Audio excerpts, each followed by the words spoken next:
Hello student, नमस्कार। मैं ब्रजेश कुमार। देखिए, इम्पॉर्टेंट क्वेश्चन का जो सिलसिला हम लोग बढ़ा रहे थे, BSc third year maths discrete mathematics third paper, जो कि ऑप्शनल होता है ना। आप सबको पता ही होगा, मैं पिछला वाला वीडियो में बताया था कि फर्स्ट पेपर और सेकंड पेपर तो सबका कॉमन होता है, लेकिन जो थर्ड पेपर है वो एक ऑप्शनल पेपर है ना। तो ऑप्शनल पेपर डिस्क्रीट मैथमेटिक्स ही ज़्यादातर बच्चे लोग प्रीफर करते हैं। ठीक है, तो इसको देखते हैं। हिंदी में बोलते हैं इसको विविक्त गणित, डॉक्टर एच के पाठक की किताब। इसमें मैं आपको बोला था कि इसमें 4 यूनिट को ही अच्छे से पढ़ना है। यूनिट नंबर 5, उसके पहले सबसे पहले आप यूनिट नंबर 5 पढ़िएगा ना। सबसे पहले यूनिट नंबर 5, फिर यूनिट नंबर फर्स्ट, फिर उसके बाद 4 या 2 को आगे पीछे किसी को भी कर सकते हो। ठीक, आप सबसे निवेदन है वीडियो को लाइन से देखिएगा। लाइन से देखने का मतलब यूनिट नंबर 5 का कौन कौन सा क्वेश्चन इंपॉर्टेंट है वो मैं बना के डाल चुका हूँ। उसके बाद यूनिट नंबर 1 का भी वीडियो बना के डाल चुका हूँ, कौन कौन सा क्वेश्चन इंपॉर्टेंट है। यूनिट नंबर 4 का भी मैं बना के डाल चुका हूँ। आज पारी है यूनिट नंबर 2 का। तो यूनिट नंबर 2 में कौन कौन से क्वेश्चन है जो इंपॉर्टेंट हैं, जिसको आपको पढ़ना है, इसको मैं 3 पार्ट में तोड़ के बताऊंगा। Part 1, part 2, part 3। आपके एग्जाम हॉल में 3 क्वेश्चन आएंगे, तीनों पार्ट से एक एक क्वेश्चन। अब बोलेगा 3 में से 2 बनाओ, या ज्यादा से ज्यादा 4 दे देगा, 4 में बोलेगा 2 बनाओ 2 छोड़ दो, है ना। तो पार्ट 1 से एक क्वेश्चन आना तय है। पार्ट 1 मतलब बुक के हिसाब से पार्ट 1 नहीं ना, बुक के हिसाब से पार्ट 1 मत समझ जाना, मैं जो बता रहा हूं उसके हिसाब से पार्ट 1। पार्ट 2 से भी एक ठो क्वेश्चन आएगा 5 नंबर का। पार्ट 3 से भी एक ठो क्वेश्चन आएगा 5 नंबर का। बोलेगा 2 बनाओ 1 छोड़ दो, या 4 छोड़ देगा तो 2 बनाओ 2 छोड़ दो बोलेगा, राइट। तो चलिए, सबसे पहले बात पार्ट 1 को के बारे में बताता हूं। इस बात को ध्यान रखेंगे, जो जो क्वेश्चन मैं पढ़ने के लिए बोल रहा हूं सिर्फ उसी उसी क्वेश्चन को आप लोग करिएगा। चलिए, सबसे पहले बात पार्ट 1 को चालू करते हैं। आप लोग बस इस बात का ध्यान रखेंगे, आप लोग खुद से मत पढ़िएगा।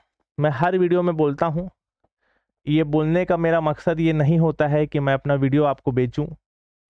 मेरा बोलने का मकसद बस इतना होता है कि आप खुद से पढ़ोगे, एग्जाम टाइम में समय बर्बाद होगा। मेरा कोचिंग ऐप जो alpha the Brajesh Kumar classes के नाम से है, ये इक्विवेलेंट रिलेशन है ना, इसका डेफिनेशन देख लेना। इक्विवेलेंट रिलेशन, तो मेरा जो कोचिंग ऐप है वहां जाके पढ़ेंगे, बहुत आसानी से आपको समझ में आएगा। ठीक है,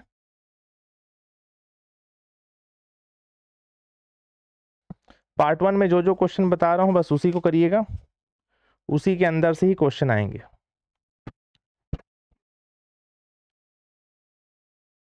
ये जस्ट अगला पेज में है ना ये क्वेश्चन। जैसे पिछला क्वेश्चन बना था वैसे ये 4B और 5 दोनों सेम टू सेम बनेगा ना। जैसे पिछला बताया था ना, पिछला मतलब इससे पहले जो पेज मैं बताया, ये वाला पेज जो मैं बताया, एक मिनट, ये जो बताया एग्जाम्पल नंबर 4A, ठीक वैसे ही 4B और 5 बनेगा ना, same to same as it is बनेगा।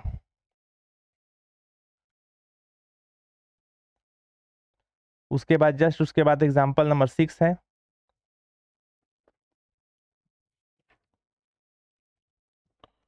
उसके बाद ये वाला है कि R और S में इक्विवेलेंट रिलेशन है, तो प्रूफ करके दिखाना है कि R इंटरसेक्शन S भी एक इक्विवेलेंट रिलेशन होगा।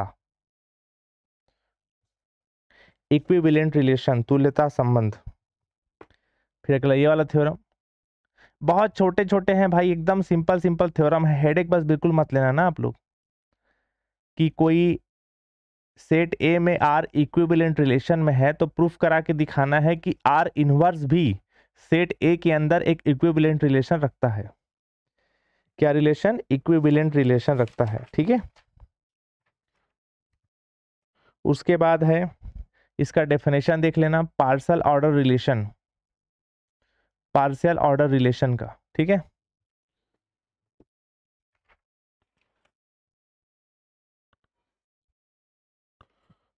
उसके बाद हैसहू आलेख, इंग्लिश में बोलते हैं हैश डायग्राम, और उसका ये डेफिनेशन सिर्फ इसको पढ़ना ना, यहाँ से जो डेफिनेशन को टिक लगाया ना डेफिनेशन बस इतना पढ़ना, ठीक है। उसके बाद ये सिंपल सिंपल से क्वेश्चन है।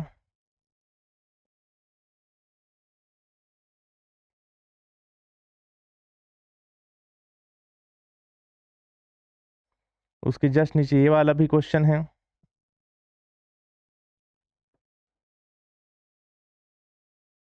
ठीक है। उसके बाद ये वाला क्वेश्चन,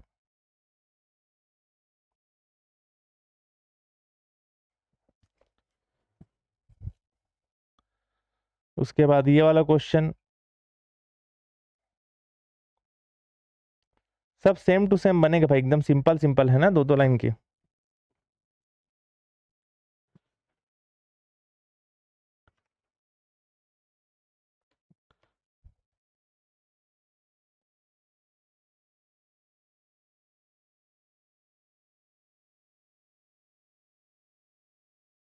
पोसेट वाला क्वेश्चन,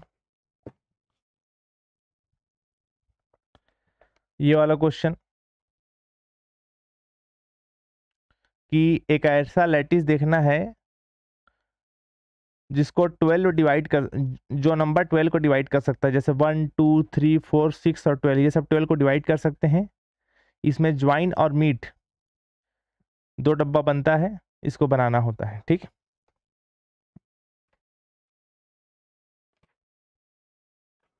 ये 12 वाला बताया, सेम ऐसे ही 24 वाला भी बनता है ना। 12 को 12 को कौन कौन सा नंबर डिवाइड कर सकता है, ठीक वैसे ही 24 को कौन कौन डिवाइड कर सकता है। इसके बाद ये पिजिन होल प्रिंसिपल, कपोत कोष्ठ सिद्धांत, एकदम सिंपल है, थ्योरी है, ठीक है। उसके बाद इसका एक छोटा सा एग्जाम्पल है अगले पेज में, जस्ट इसके अगले पेज में, पिजिन होल प्रिंसिपल के अगले पेज में उसका एक छोटा सा थ्योरम है, थ्योरम नंबर फर्स्ट, एक ही थ्योरम है और उसका एक एग्जाम्पल उसके जस्ट नीचे दिया होगा कि कोई 13 पर्सन है और 12 महीने होते हैं, 12 मंथ, तो 13 पर्सन है तो एक मंथ ऐसा होगा जिसमें 2 व्यक्ति जन्म लेंगे, ठीक है ना। और इसके बाद है generalised principle of pigeon holes principle, इसका थ्योरम है छोटा सा, ठीक है। व्यापक कपोत कोष्ठ सिद्धांत, इसका एक छोटा सा एग्जांपल है जस्ट नीचे, उसी की जस्ट नीचे एक छोटा सा एग्जांपल है, राइट, ठीक।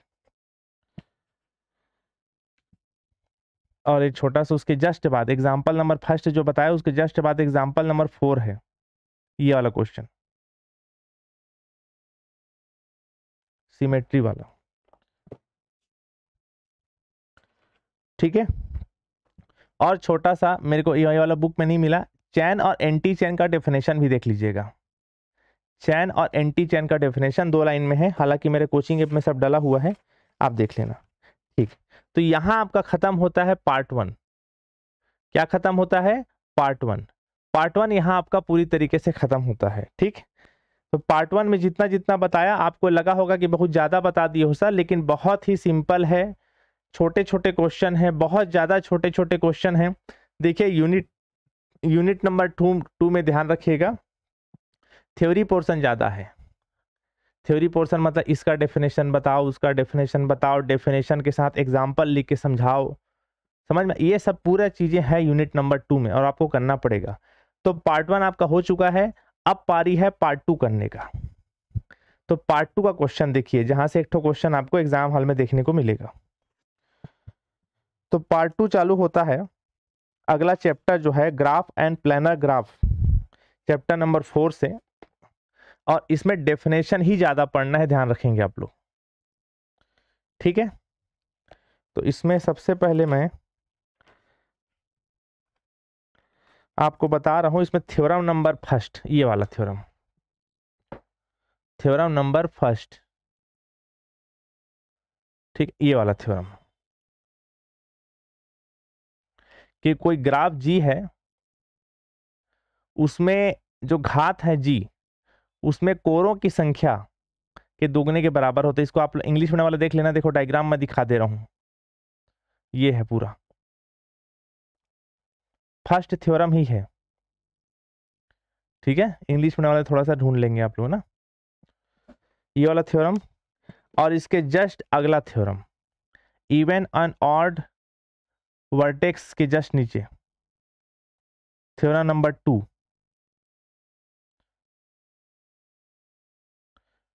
ठीक है, ये वाला थ्योरम।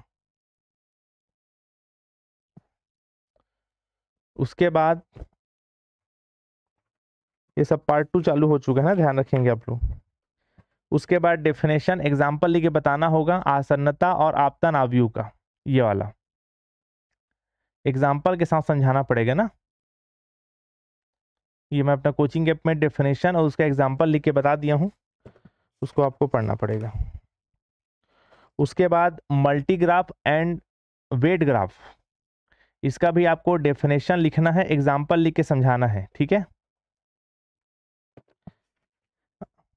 उसके बाद वॉक एंड पाथ, इसका भी डेफिनेशन लिखना है और एग्जांपल लिख के समझाना है, एक्सप्लेन करना है मतलब। ठीक है,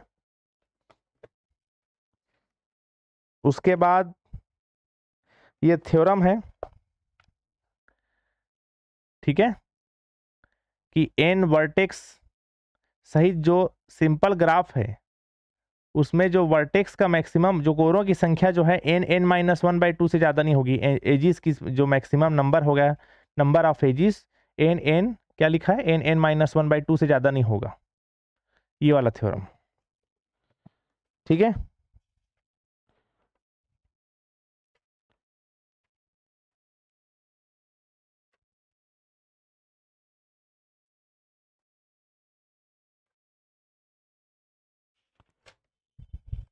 उसके बाद हैमिल्टन पाथ और हैमिल्टन सर्किट और हैमिल्टन ग्राफ, इन तीनों का डेफिनेशन लिखना होगा और एग्जांपल लिख के एक्सप्लेन करना होगा। ठीक है,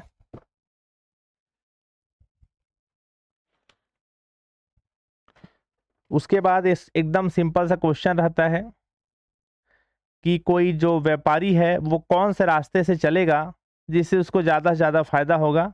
जब आप इस क्वेश्चन को बनाओगे तो आपको हंसी आएगा कि इतना सिंपल भी क्वेश्चन होता है क्या मैथ्स में। बहुत सिंपल सिंपल, मजाक जैसे लगता है। उसके बाद प्लानर ग्राफ का डेफिनेशन लिखना है, 2 लाइन, इतना लंबा चौड़ा नहीं लिखना है, याद रखेंगे ना। ये जो बुक में लिखा है मैं सिर्फ दिखा रहा हूँ टॉपिक, कौन कौन सा टॉपिक है, बाकी मेरे ऐप के अंदर आपको मिलेगा। एकदम सिंपल सिंपल सा है। उसके बाद आयलर या यूलर का फॉर्मूला वाला थ्योरम, ये वाला आयलर या यूलर दोनों एक ही नाम से जाना जाता है।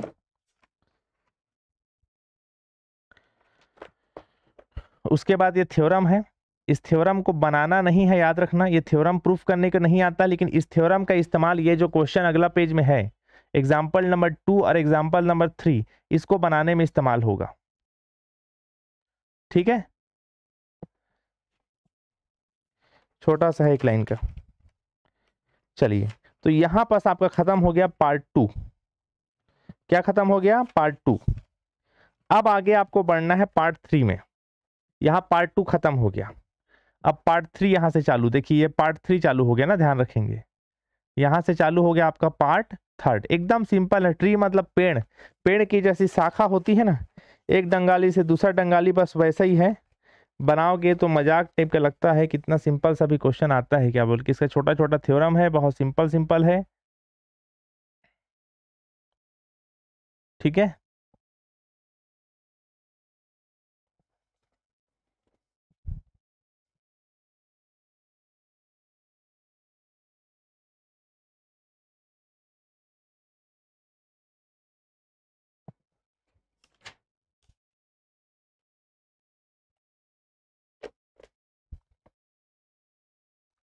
एकदम ट्री है, पेड़ है, पेड़ सिंपल। ये वाला कर लेना, इसके ऊपर भी कर लेना, प्रैक्टिस हो जाएगा, एकदम सिंपल है। ठीक है,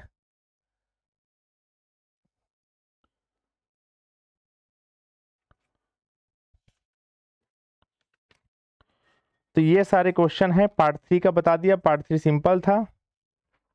एक चैप्टर और है यूनिट नंबर 2 में, लेकिन उतना पढ़ने की जरूरत नहीं है, जितना मैं बताया उतना में काम चल जाता है, इतना में से क्वेश्चन आपका फंस जाएगा। ठीक है भाई, इतना में काम चल जाता है। ठीक, तो ये आपका खत्म हो गया यूनिट नंबर 2। देखिए मेरे बात को ध्यान रखेंगे, यूनिट नंबर 2 का तीनों पार्ट बता दिया, तीनों पार्ट एकदम सिंपल है, डेफिनेशन जैसा है और कुछ नहीं है। आप पहला पेपर और सेकंड पेपर कहीं बिगाड़ चुके हो तो थर्ड पेपर ही है जो आपका सहारा है।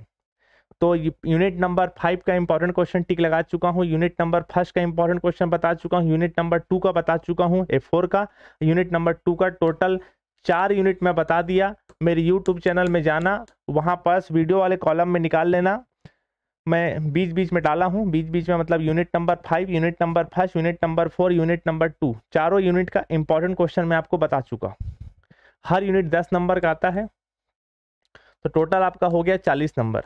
ठीक है ना, और 40 नंबर करेक्टली बन जाएगा, आ जाएगा, विश्वास रखिएगा। ठीक है, अगर आप इतना पढ़ लेते हो तो फर्स्ट पेपर सेकंड पेपर कहीं आप बिगाड़े हो तो थर्ड पेपर ही है आपका सहारा, है ना। ठीक, थैंक यू सो मच।